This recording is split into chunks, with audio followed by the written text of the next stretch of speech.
শীতের সন্ধ্যায় চা বা কফির সাথে এই ধরনের স্ন্যাক্স কে না ভালোবাসে বলুন?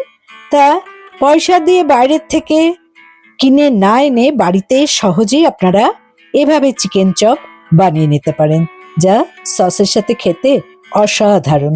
তা দেখে নিন কিভাবে আজকের আমি এই চিকেন চপ রান্না করেছি। হ্যালো ফ্রেন্ডস, রুবিস কুকারি 2 থেকে আমি রুবি বলছি। আপনাদের সকলকে স্বাগত জানিয়ে আজকের রেসিপি শুরু করছি। আজকের সিম্পল রেসিপি চিকেন চপ। সন্ধেবেলা চায়ের আড্ডায় বাড়িতে অতিথি এলে, বিশেষ করে শীতকালে চায়ের সাথে চিকেন চপ পেলে আড্ডাটা আরো জমে যায়। তা আমি নিয়েছি এখানে একটা ব্রেস্ট পিস, 300 গ্রাম বোনলেস চিকেন, যেটাকে আমি যতটা সম্ভব ছুরির সাহায্যে কুচিয়ে নিচ্ছি। আমি গ্রেট করে একেবারে কিমা বানিয়ে নিতে পারতাম, কিন্তু এরকম ভাবে কেটে নিলে চপের মধ্যে যখন মাংসটা মুখে পড়ে তা খেতে খুবই ভালো লাগে। তা আমার চপ করা হয়ে গেছে। আমি এবার নিয়ে নিয়েছি মিডিয়াম সাইজের দুটো পেঁয়াজ, যেটাকে আমি ঠিক একইভাবে ছোট ছোট করে কেটে নিচ্ছি।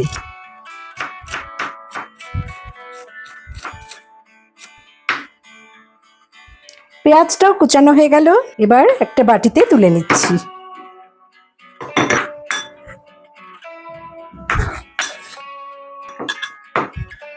সাথে নিয়েছি প্রায় 10-12 কোয়া রসুন। রসুনটা আমি ভালো করে থেতো করে নেব।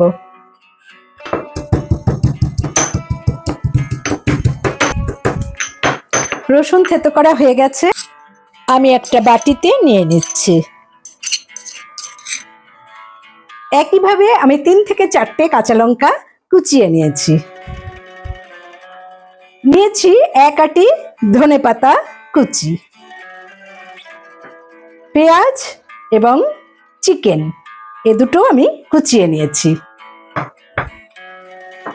3টে মাঝারি সাইজের আলু আমি সেদ্ধ করে নিয়েছি। এবার খোসা ছাড়িয়ে করে নেব গ্রেট।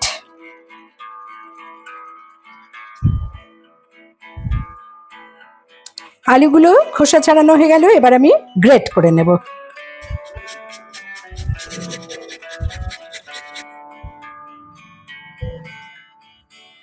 আলুগুলো গ্রেট করা হয়ে গেছে, আমি এবার একটা পাত্রে তুলে নিচ্ছি।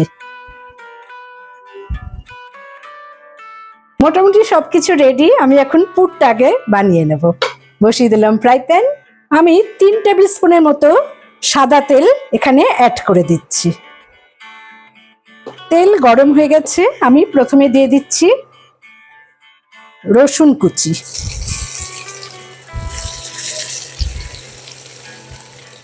দিলাম কুচিয়ে নেওয়া পেঁয়াজ।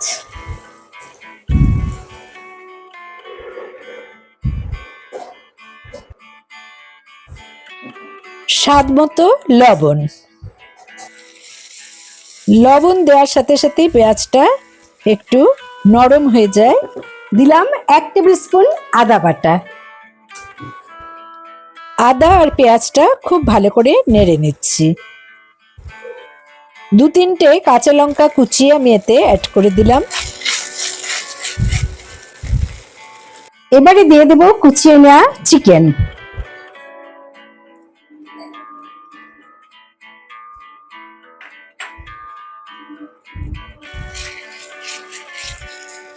প্রায় 3 মিনিট আমি মিডিয়াম ফ্লেমে এটা নাড়াচাড়া করে নিলাম এবং চিকেনের কালারটা চেঞ্জ হয়ে গেছে। দেখুন চিকেনটা একটু সাদা রং হয়ে গেছে। মোটামুটি চিকেন থেকে যে জলটা বেরিয়েছে এবং পেঁয়াজের জল, এই দুটোতেই কিন্তু চিকেনটা সেদ্ধ হয়ে গেছে। এই দেখুন। এবারে আমি এতে আরো কিছু মশলা অ্যাড করে নেব। দিলাম 1/2 টিস্পুন হলুদ গুঁড়ো, 1/2 টিস্পুন কাশ্মীরি লাল লঙ্কার গুঁড়ো, 1/2 টিস্পুন জিরে গুঁড়ো, 1 টিস্পুন ধনে গুঁড়ো। আবারও সবকিছু একসাথে মিশিয়ে নিচ্ছি। এখন কিন্তু এই চিকেনের কিমার থেকে কাঁচা আদার গন্ধটা চলে গেছে। এখন আমি এতে অ্যাড করে দেব কুড়িয়ে রাখা আলু সেদ্ধ।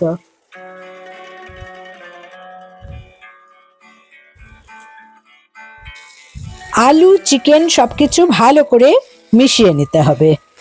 ফ্লেমটাকে এখন লো টু মিডিয়াম করে নিতে হবে, যাতে তলায় আলুটা আটকে না যায়। এভাবে একটু সময় নিয়ে প্রায় 5 মিনিটের মতো আমি নেড়ে চেড়ে নিচ্ছি। দিলাম 1 টিস্পুন গরম মশলার গুঁড়ো। এবারে কিন্তু খুব ভালোভাবে পুরটা তৈরি হয়ে গেছে।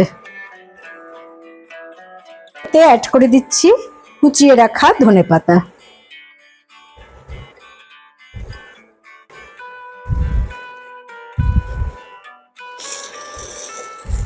ধনেপাতা দেওয়ার পর কিন্তু আরো 2 মিনিট এটাকে নেড়ে নিতে হবে। আপনারা যদি আরো ঝাল পছন্দ করেন তো এতে লাল লঙ্কার গুঁড়ো 1/2 টিস্পুনের মতো দিয়ে দিতে পারেন। আমি 1/2 কাপ নিয়েছি ব্রেড ক্রাম, হাতের সাহায্যে একটু গুঁড়ো করে নিচ্ছি। এটা দেওয়াতে পুরটা আরো বেশি টাইট হবে, যেটা চপ বানানোর ক্ষেত্রে খুবই সুবিধা হবে।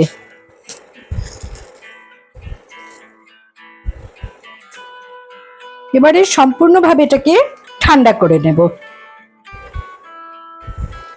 আমার পুর রেডি হয়ে গেছে, আমি এবার একটা পাত্রে ঢেলে ঠান্ডা করে নেব।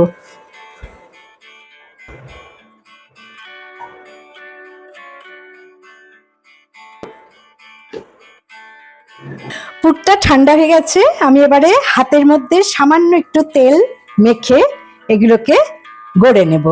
তা এতটা করে পুর আমি হাতে তুলে নিয়ে গোল গোল চ্যাপ্টা চ্যাপ্টা করে রেখে দিচ্ছি।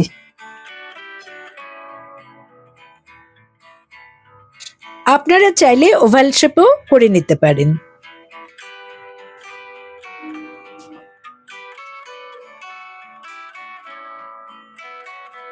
সবগুলো চপের শেপ দেওয়া হয়ে গেছে, এবারে তৈরি করে নেব একটা ব্যাটার। নিলাম 3 টেবিল স্পুন কর্নফ্লাওয়ার,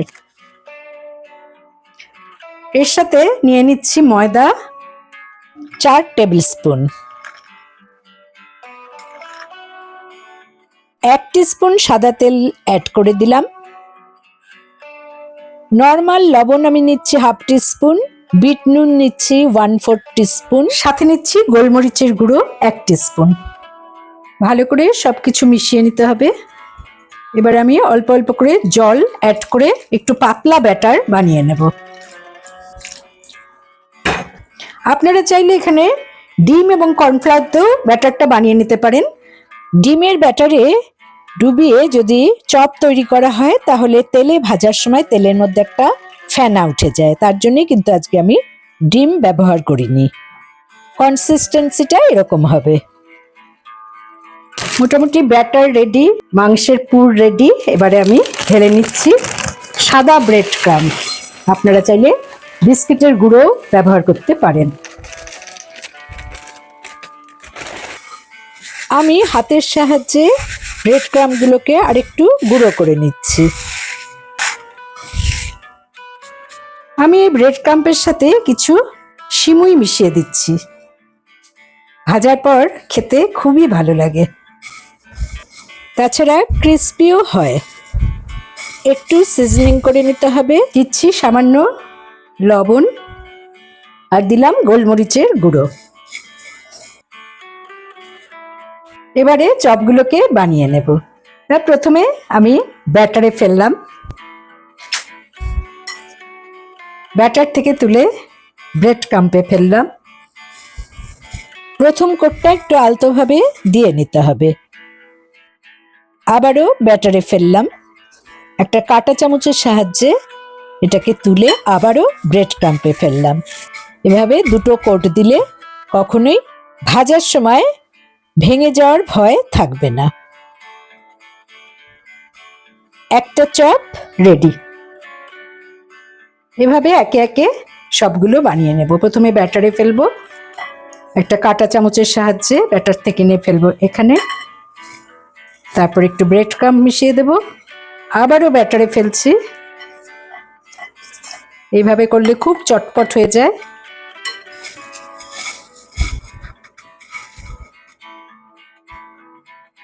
কাঁটা চামচ ইউজ করার জন্য কিন্তু আমার হাতে কোনো ব্যাটার লাগেনি এবং খুবই সহজে আমি একটার পর একটা চপ বানিয়ে নিচ্ছি।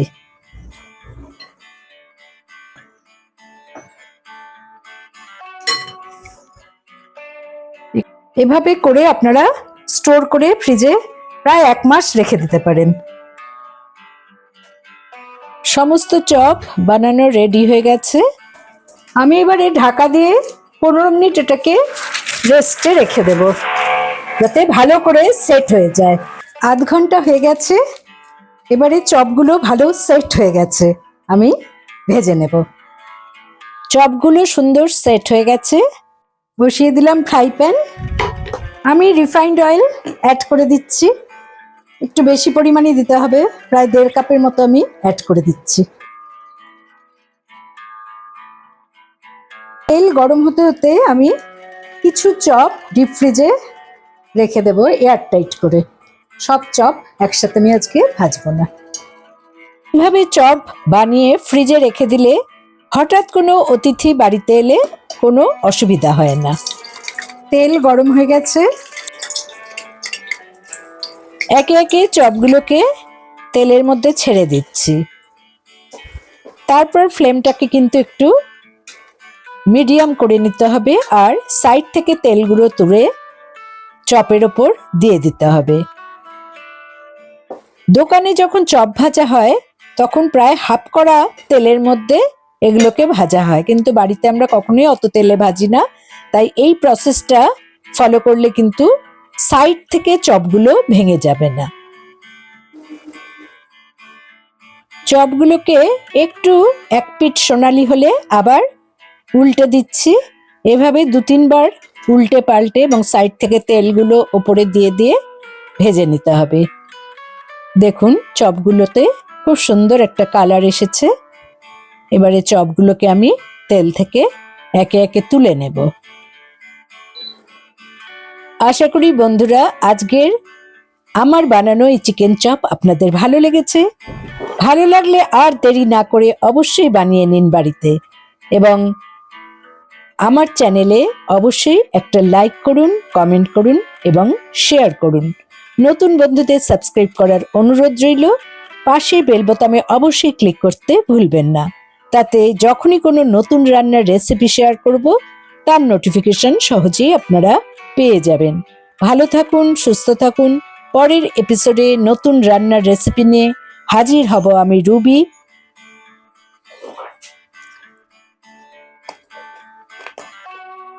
খুবই ক্রিস্পি হয়েছে, অসাধারণ। Thanks for watching.